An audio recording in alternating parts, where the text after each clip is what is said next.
என்னானாலாம் நீங்க செஞ்சீங்களோ, என்னானாலாம் நீங்க வந்து நினைச்சீங்களோ, அது உங்க வாழ்க்கையில நடக்காத காரியமா இருக்கலாம், நடந்த காரியமா இருக்கலாம்.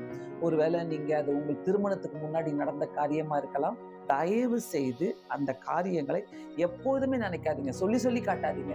சொல்லி சொல்லி சிலர்லாம் என்ன பண்ணுவாங்கனாக்கா, எனக்கு இதுதான் இப்படிதான் இருந்துச்சு. எனக்கு எங்க வீட்ல அப்படி இருந்தது. எங்க வீட்ல இப்படி நடந்தது. எங்க வீட்ல அப்படி அதாவது கடந்த கால தவறுகள், கடந்த கால யாரா இருக்கட்டும், கணவனா இருக்கட்டும், மனைவியா இருக்கட்டும், அவங்க 2 பேருக்குள்ளாக எந்த தவறுகள் இருந்திருந்தாலும், ஒருவேளை நீங்க சம்திங் மிஸ் பண்ணிட்டீங்க, இது நடக்கல, அது ஒரு தவறா அத அத சொல்லி காட்டி, அத நினைக்காதீங்க. எது உங்க மனைவிக்கு பிடிக்கலையோ, எது உங்க கணவனுக்கு பிடிக்கலையோ, அத திருப்பி திருப்பி சொல்லிட்டே இருக்காதீங்க.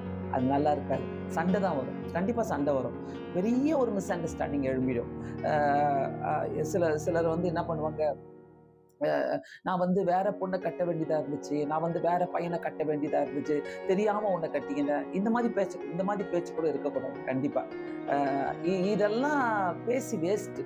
சும்மானா கல்யாணம் ஆயிட்ட பிறகு சொல்லுவாங்க. என்னமோ பெரிய அவங்க சாதனையாளர்கள் மாரி, இவ்வளோ பேர் எனக்கு கியூல இருந்தாங்க. ஆனா உன்ன நான் கட்டிக்கிட்டேன்.